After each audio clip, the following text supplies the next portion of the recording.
going on, guys? It's Bruce Matson, your host of the show, Metric Scout Fantasy Football, the most objective fantasy football show out there here on the internets, the YouTubes, where we talk about all things fantasy football, redraft, Dynasty, Devy, campus to campus, best ball, you name it, you know it, we do it. And objectively, we look at everything from tape, the analytics, all the metrics, and we just talk in circles pretty much and let the viewers develop their own opinions. But if that's something you're into, hit that subscribe button, ring the bell, just tell your homies, and enjoy the show, man. The draft's almost here. We're getting there. We're just a few days away. Been cranking out content left and right about these draft prospects and getting you guys acquainted with them. I got a couple more for you, and I got some stuff in the works before we get into the draft. But right now, I want to talk about Elijah Mitchell. I'm surprised I haven't talked about him yet because he is a very intriguing runner to me. I'm very interested in him. He's one of my favorite running back prospects because he's not really flying under the radar because he's got like a lot of people that like him. I think he's a good value, especially where he's going in drafts. But there's a lot to like about this guy. He's a thick dude. Even though he weighed in at 201 pounds and measured in at 5'10", when you look at him on tape, he's thick and he's got a solid build to him, a good frame, and he has good athleticism. He has a 4.4 40-yard dash, a good burst off the line of scrimmage, and while he's running. It makes him a very enticing running back prospect because that size-adjusted speed along with burst could allow him to be productive at the next level, could allow him to be an asset for his NFL team because he's just got ways he can win on the field. He has that requisite athleticism to be a good player. He was productive at Louisiana, even though he was sharing the backfield with Trey Rogas and Raymond Callis. He was still productive. Sophomore season, he rushed for 985 yards, 13 touchdowns.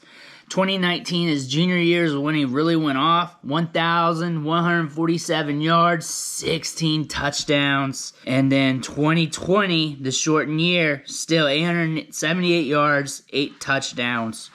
One thing you're going to notice from his counting stat profile is he's only got 49 catches on his career, caught 20 balls sophomore season 2018. That is something you should not completely hang your hat on. It's not like he can't be used in the passing game. Evidently, he can be used to some degrees. He caught double-digit passes in 3 straight seasons, and he has a good burst score, and he has a good size-adjusted speed. So, if anything, he can be a solid, what I call a check-down artist, a guy that catches it in the flat and is able to make plays in open space. On top of making plays in open space, last year, he had 569 yards after contact. He forced 41 missed tackles, which is really good considering sharing the backfield. And he had 12 carries of 15-plus yards.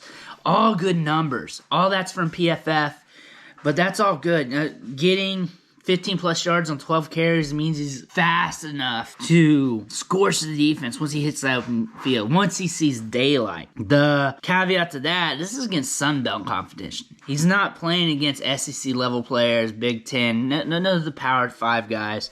So we have to take all this with a grain of salt.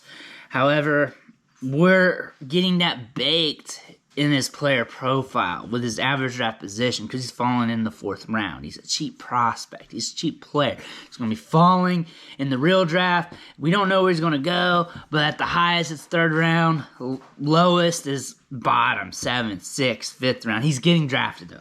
He is definitely going to be getting drafted. We just don't know where. 4th round might be a little rich. 5th, 6th, and 7th seems like it's going to be the perfect spot for him. Could be a good breakout candidate from the later rounds if he goes in the right situation and if he develops. The floor obviously is 0. You get nothing out of him. He's a guy who bounces around a couple practice squads and is out.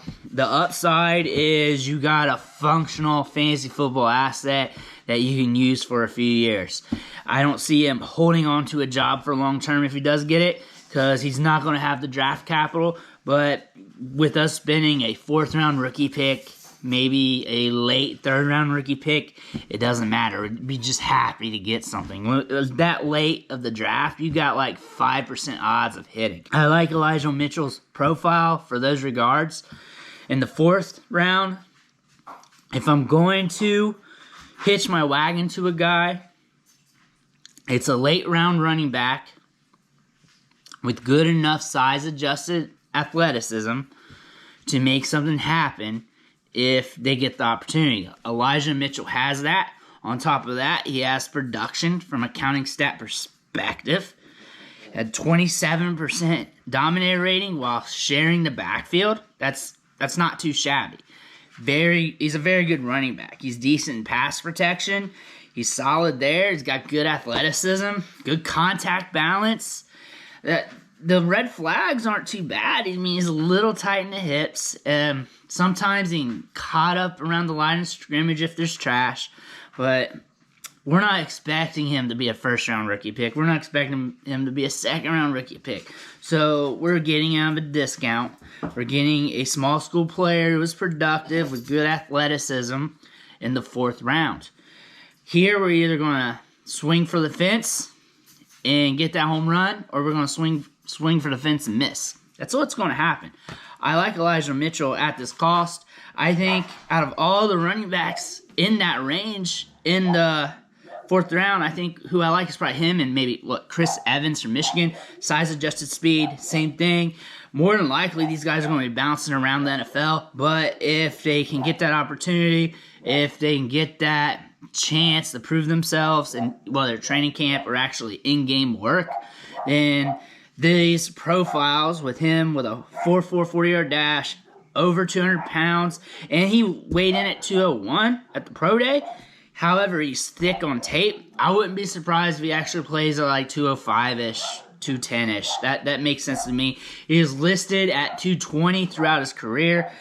Listed weights are always tricky. I saw some early YouTube videos of people hyping him up because he had a 220-pound back.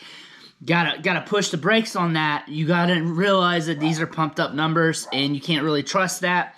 201's what he weighed in at. That might have been him cutting weight to run the 40. We don't know. We'll never know. But that's our solid number there. But I wouldn't be surprised he's running on the field on game day 205, 210. That just makes sense from what I see on the field from his body composition. And I'm not no expert at that. I'm just some gym rat who pushes some weight around and stuff. And I don't know. I'm just been around dudes who can put up weight, put down weight, cut weight, all that. I just got a good feel for that. It's just my innate ability. But the only thing I can give you in this space, I have a shirt on that says Trenbuterol for you. That's my proof. But I like Elijah Mitchell. Solid running back for the price. I'm pounding the table for him in the 4th round rookie drafts. If he falls to the 6th or 7th round, I mean, I'm not going to be as excited for him because the draft capital is going to dictate his long-term player value more than likely. If he gets 5th, 4th round, especially 4th round range, I'm going to be pressing that button more often on him. Maybe late 3rd round. Because I do like some things he does on the field. I do like his film, and I do like his athletic metrics. And I think if everything comes to full circle for him, he could be a hit. And I know the odds of him hitting aren't exactly good, but at this range, the odds of any of these players hitting aren't good either, especially in a draft like this. Elijah Mitchell, he's one of my guys. He's one of the guys I've been excited about this whole draft season. I'm surprised I have not done a video on him yet. I'm very surprised. That's my bad. I should have done it. I would have done one in like January. I've been talking about Elijah Mitchell probably like on TikTok multiple times and everywhere else. But snatch him up in drafts, especially gets good draft capital. I want to thank you guys for watching the show, sticking along with me all through draft season. This is my first draft season on YouTube. Usually it's just written content, maybe some podcasts, but first draft season on YouTube, and it's very exciting, and I can't wait to get the draft started here in a few days, and let's see what happens. Thank you for watching. Hit that subscribe button on the way out. Tell your homies, ring that bell, and I'll catch you next time.